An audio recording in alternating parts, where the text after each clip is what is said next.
Pero magandang success story ba yun na dati doon ka nagtatrabaho, ngayon isa ka na sa nagpa-pump ng presyo ng Jollibee. Hindi naman nagpa-pump in a bad way, pero you're now a shareholder owner of Jollibee. Anong story nun?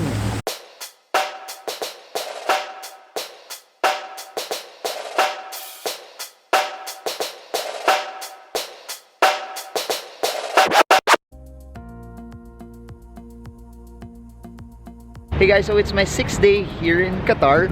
Just finished another set of talks, no? So a whole day of talk. Just had dinner with a group of Filipinos. You've seen them in a couple of videos already that I did over the past few months of me going back here in Qatar. But there's something that I just knew or just discovered just today. Bernard Anduyon, a former newspaper guy who became a multi-millionaire here in Qatar. What I didn't know was, prior to him going here, when he was a student, he was a former employee, a service crew of Jollibee.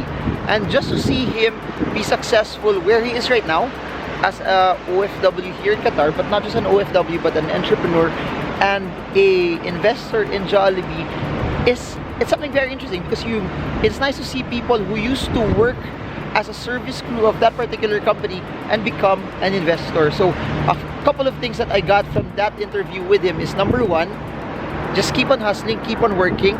What he did was he used Jollibee as a stepping stone for him to finish his studies. He did well in his studies, went abroad and worked. Wherever you are in your season of your life, you have to excel, you have to be good at it, you have to spend that time to try to be the best version of yourself there. Because why? As you throw yourself in being the best at where you are, it will lead to something else. He was faithful as an employee of Jollibee. He worked hard as a student. He worked hard as an employee here, which gave him the financial flexibility to start earning and be financially free, financially capable to invest. Number two is this: you don't have to limit yourself for where you are. You could be an employee of a company, but you have to realize that your employment income should not define who you are, that your employment income does not define how much you make it. Because later on, if you start to do well, if you start to save and you start to work hard as well, it will give you the ability to earn more and eventually use that money so that you can save and invest for the future. And that's what's amazing about that. You can use what you have, you can use your extra resources to give you the ability to save and invest and also earn. So I want you to catch this video with him. It's just a quick interview while we were eating dinner at in Pearl, Qatar. I hope you get insights about it, that somehow, some way you get inspired to reach for your dreams, that somehow, some way that you get inspired also that your wealth is not defined at where you start, but what you do with what you have. It's all about faithfulness. It's about being a good steward. It's all about being a good steward of what you have. And as you become a good steward of what you have, it's about being faithful with little, because it will allow you to become faithful with much. And that's a principle from the Bible that people don't use. You can't rule this if you don't dignify this. So there, I hope this helps you and encourages you that if he can do it, so can you. Enjoy this video now. Hi guys, we're in Qatar. We're at the Pearl, Qatar. If you watch the previous videos, former newspaper boy turned multi-millionaire. Ngayon, may nalaman akong bagong info. He used to be working in Jollibee, yes? Yes. Anong trabaho mo sa Jollibee dati? Crew, service crew, kitchen. Kitchen crew. Gano'ng katagal sa Jollibee? Matagal kasi college sa self-support. So ilan years ka nagtrabaho sa Jollibee dati? Siguro mga 2, pero iba-ibang branch. Okay. Guadalupe, ano pa ba? Nakalimutan ko na eh. Tapos nag-Makati up. So ilan years total sa Jollibee? Mga 2 lang siguro. 2 years. Service crew. Service crew. Ano yung mga alam mo sa Jollibee na hindi alam ng majority ng mga investors na parang, uy, mag-work ka Jollibee, yun, ganon? Hindi, yung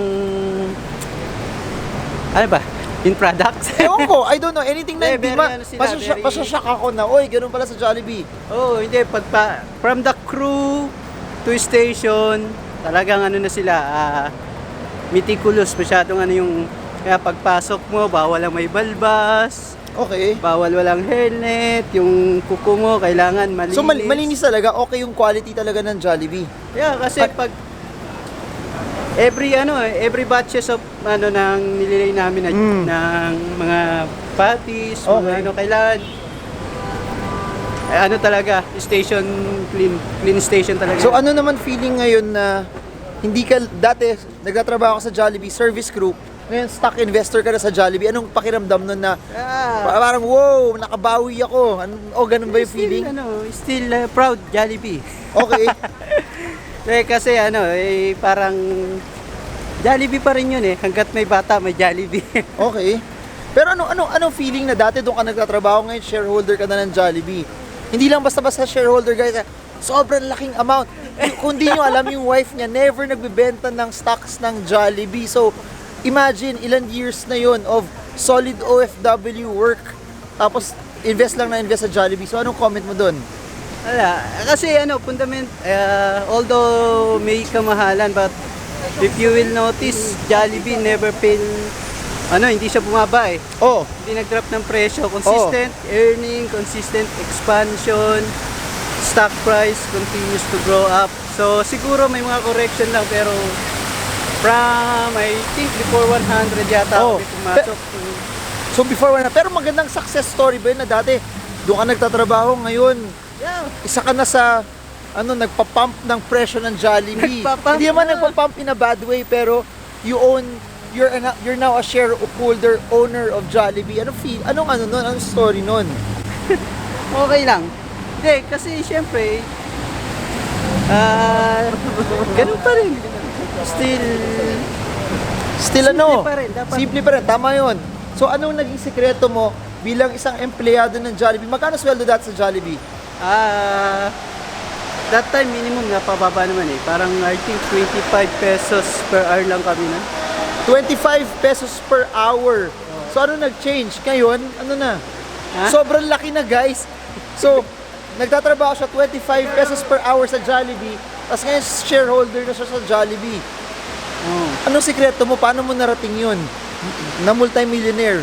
Hindi, syempre, para sa akin, nakapagtapos kasi ako college because of Jollibee. Okay. Kasi self-supporting, kailangan magtrabaho. Jollibee accept, di ba, estudyante, mga part-time. Ayun lang. Syempre, hard work, believe yung sa dreams, saka basta focus on kung ano yung gusto mong mangyari sa buhay mo, you just need to believe. So, nakapag-ipon ka sa Jollibee rin? Para sa, or yun lang talaga? Hindi, sa lang talaga, Pang school lang talaga, pang tuition. So, hindi talaga. Kasi mahirap siyang, kung ipon lang, pwede naman.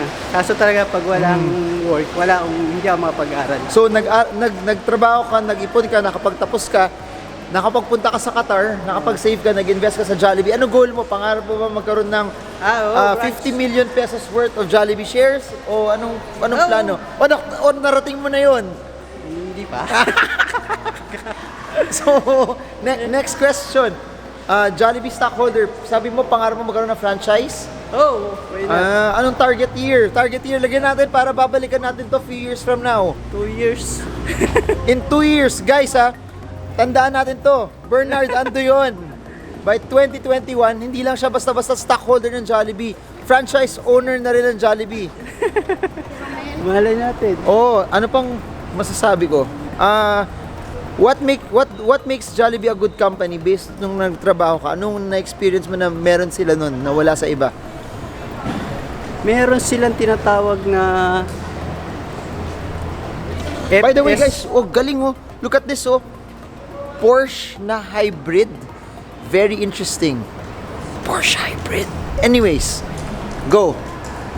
Meron kasi silang tinatawag na FSC ba yun? FSC, food, service, and Christ-centered. Hindi naman. Food, service, and customer ata, parang customer, okay. Yun, anong meron doon? They focus on service talaga. Okay. So, sa food, kailangan standard. Standard. And They will never release rejected or substandard product. So, Standard. talagang nag-focus talaga sila na bigyan ng quality yung customers nila. Yes. Tapos, regular audit yun. Lagi kami Okay. may auditor. So, the auditor Auditor, na ng pagkain. Tapos, orasan niya yun. Orasan niya. Kailangan Naayos in time. lahat. Oo. Okay. Saka the food serve at the Ang time. galing. So, dating empleyado ng Jollibee, ngayon stockholder in 2 years time. Franchise holder na siya ng Jollibee.